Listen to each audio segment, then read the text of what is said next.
Dear viewers, আসসালামু আলাইকুম ওয়া রাহমাতুল্লাহি ওয়া বারাকাতুহু। আমি গাজী সালাউদ্দিন আপনাদেরকে স্বাগত জানাচ্ছি আজকের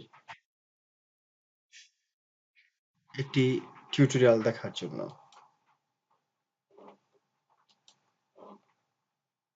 আজকের টিউটোরিয়ালটি মাইক্রোসফট অফিসের পিকচার ইফেক্টস এর সম্পর্কে। তাহলে চলুন শুরু করা যাক। ছবি আমরা ডকুমেন্টের নিয়ে এসেছি। ছবির উপরে ক্লিক থাকা অবস্থায় ইনসার্টে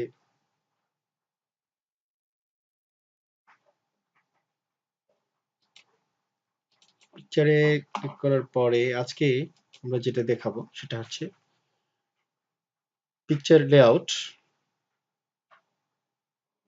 পিকচার সিলেক্ট থাকা অবস্থায় আমরা যে কোনো একটি লেআউটকে পছন্দ করতে পারি, যেমন এখানে অ্যাসেন্টেড পিকচার, তারপরে সার্কুলার পিকচার কল আউট। পিকচারের এটা যখন আমরা সিলেক্ট করব তখন যেখানে টেক্সট আছে সেখানে আমরা আমাদের পছন্দ মতো কোনো টেক্সট ব্যবহার করতে পারবো।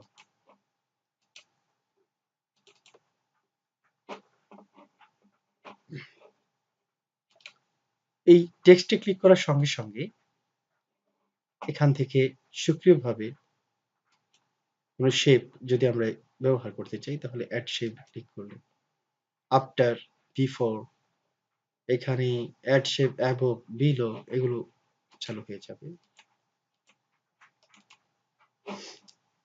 তারপর হচ্ছে টেক্সট প্যাড, অর্থাৎ আমরা কোন কোন টেক্সট এখানে লিখছি, এখানে যেই লেখাগুলো লিখবো এখানে স্বয়ংক্রিয়ভাবে লেখাগুলো চলে আসবে। দেখুন কত চমৎকারভাবে এই কাজটি হয়ে যাচ্ছে।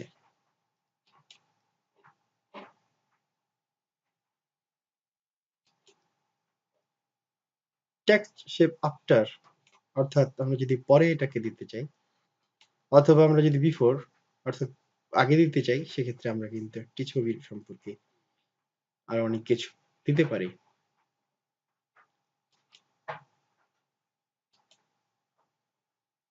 রাইট টু লেফট, অর্থাৎ এটা ডান দিক থেকে বাম দিকে চলে আসবে। আবার যদি রাইট টু লেফটের উপরে ক্লিক করি, এটা ডান দিক থেকে বাম দিকে অথবা বাম দিক থেকে ডান দিকে যদি আমরা চেঞ্জ করতে চাই তাহলে করতে পারবো। এটাকে প্রমোট করার জন্য আমরা প্রমোটে ক্লিক করব। আর যদি এটাকে প্রমোট না করতে চাই, দেখুন এখানে লেখা আছে demote, decrease the level of the selected bullet or shape. যদি আমরা এটা যে বুলেটটা অথবা শেপটাকে আমরা সিলেক্ট করেছি এই লেভেলটাকে যদি আমরা চাপিয়ে দিতে চাই, ছোট করে দিতে চাই, সেক্ষেত্রে আমরা এটা করি।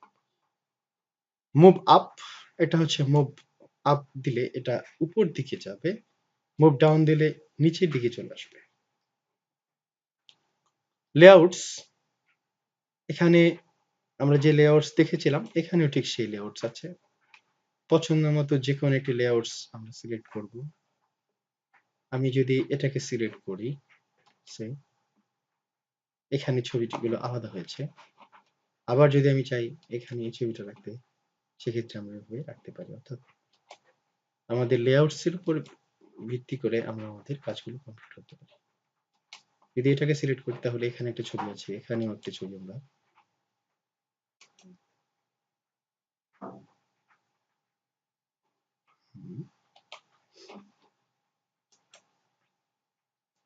তারপরে প্রয়োজনীয় কালার দেওয়ার জন্য আমরা কালার দিতে পারি। ছবিটাকে যে শেপটা আছে সেই শেপটাকে কালার দিতে পারি।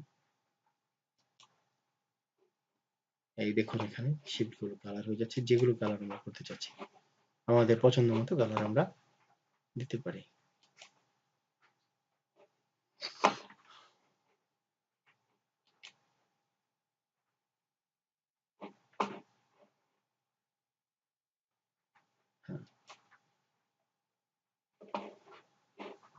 তাহলে আমরা আবার একটু রিভিউ করছি। প্রথমে পিকচার, পছন্দ মতো যে কোনো একটি পিকচার নিয়ে আসলাম। পিকচারটিকে নিয়ে আসার পরে এখানে আমরা পিকচার লেআউট, যে কোনো একটি লেআউটকে পছন্দ করলাম।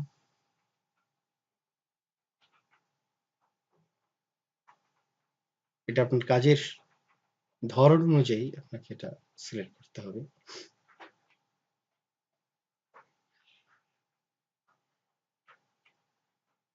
এক্ষেত্রে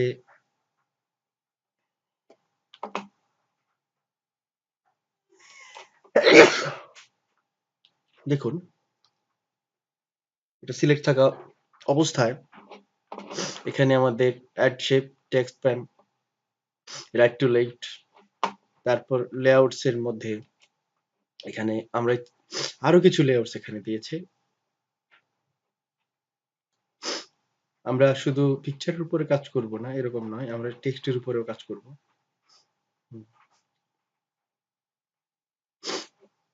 তারপর হচ্ছে চেঞ্জ কালার।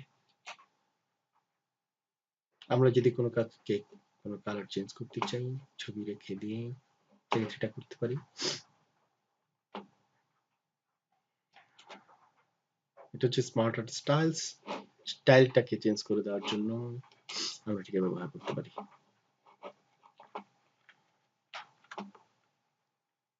কাজ শেষ হয়ে গেলে আমরা এটাকে ডিলিট করে দিই। আবার আরেকটি বিষয় আজকে দেখাই, সেটি হচ্ছে ছবিটাকে নিয়ে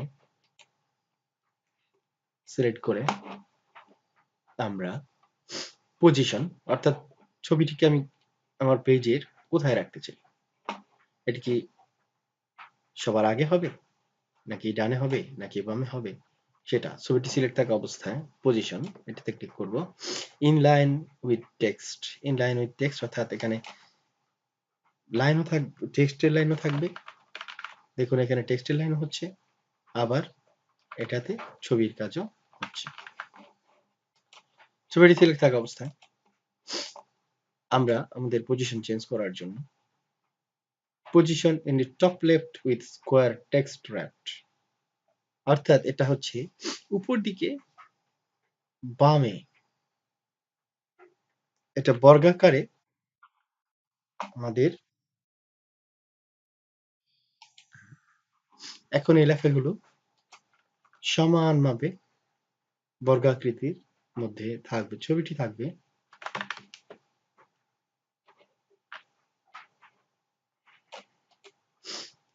এখানে, ছবিটি থাকবে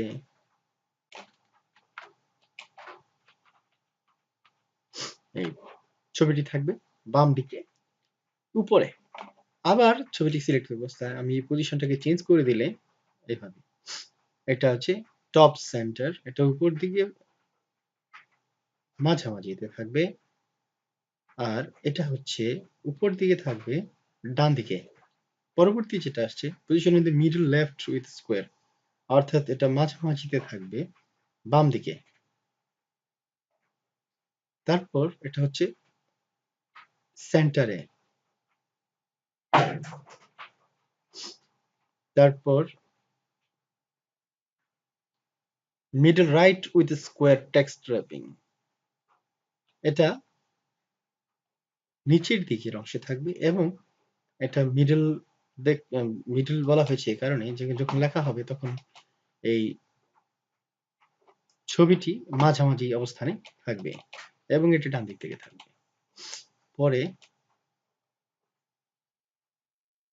position in bottom left with square text wrapping, এটা হচ্ছে নিচের দিকে বাম দিকে, নিচে বাম দিকে থাকবে, এবং এটা হচ্ছে bottom centre with square text wrapping, অর্থাৎ এখানে নিচের দিকে থাকবে, ছবিটি থাকবে মাঝামাঝি অবস্থানে। আর এটা হচ্ছে বটম রাইট উইথ স্কোয়ার, এটা হচ্ছে নিচের দিকে ডান দিকে, নিচে ডান দিকে থাকবে, ছবিটির অবস্থান হচ্ছে নিচের ডান দিকে এবং লেখাগুলো উপর দিকে এবং নিচের দিকে, নিচের দিকে কিছু অংশ থাকবে। যেমন এখানে ছবি লেখাগুলো আছে, আমরা এখানে আরো লিখতে পারি।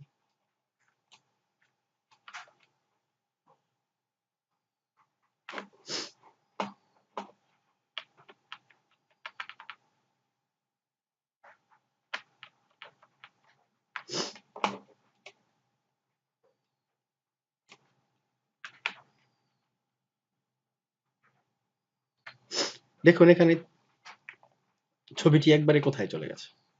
ছবিটির নিচের অংশে আছে, এটা বর্গাকৃতি আকারের ছবিটি। ছবিটির উপর দিকে এবং বাম দিকে লেখাগুলো আছে।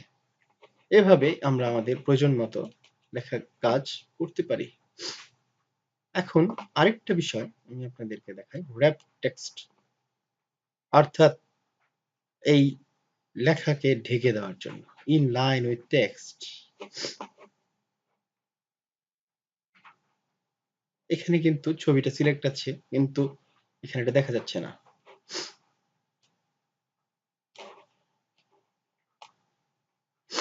আমরা যদি ছবিটাকে টেনে দিই বুঝতে পারবেন, ইন লাইন উইথ টেক্সট, এই ছবিটি উপর দিকে চলে গেছে। আবার স্কোয়ার দিলে ছবিটি বর্গাকৃতি আকারে হবে। ছবিটিকে যদি আমি এভাবে দিয়ে দিই তাহলে দেখা যাচ্ছে যে ছবির উপরে এবং নিচের দিকে আছে, ছবিটি আলাদাভাবে অবস্থান করছে। টাইট, এটা হচ্ছে ৮৮ ভাবে লেগে থাকবে। শ্রো, তারপর হচ্ছে টপ অ্যান্ড বটম, তারপর আসছি বিহাইন্ড টেক্সট। যদি আমরা কোনো কারণে কোনো ছবির ব্যাকগ্রাউন্ড দিতে চাই, ছবি দিয়ে যদি আমরা কোনো ব্যাকগ্রাউন্ড দিতে চাই, সেক্ষেত্রে কিন্তু এই অপশনটি কাজে লাগবে।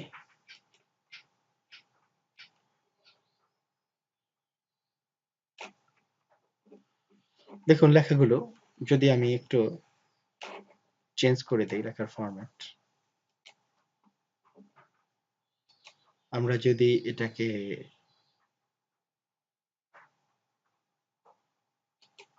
ফরম্যাট চেঞ্জ করে দিলেই বুঝে যাব যে লেখাটা কোথায় আছে। এখন এই লেখাটা ছবিটা নিচের দিকে চলে গেল। এখানে ছবিটিকে আমি আবার সিলেক্টে দিই, এক্ষেত্রে ইন ফ্রন্ট অফ টেক্সট, এটা ছবিটি লেখার উপরে চলে আসবে। এডিট র‍্যাপ পয়েন্টস, এখানে আমি ইচ্ছে করলে আমি কতটুকু ঢেকে দিতে চাই সেটা পরিবর্তন করে দিতে পারি। আমি ইচ্ছে করলে ছবিটাকে একটু আঁকাবাঁকা, মানে প্রয়োজনীয় সম্পাদনার কিছু কাজকর্ম আমরা এখানে সারতে পারি। যদি আমরা লেআউট অপশনে আরো কিছু কাজ করতে চাই, এক্ষেত্রে পজিশন, টেক্সট র্যাপিং, সাইজ, এখান থেকে এই লেআউট ডায়ালগ বক্স থেকে আমরা এখানে যে অপশনগুলো আছে সেই অপশনগুলো আমরা পরিবর্তন করে দিয়ে আমরা দেখতে পারি। আশা করি আপনারা বুঝতে পেরেছেন। আপনাদের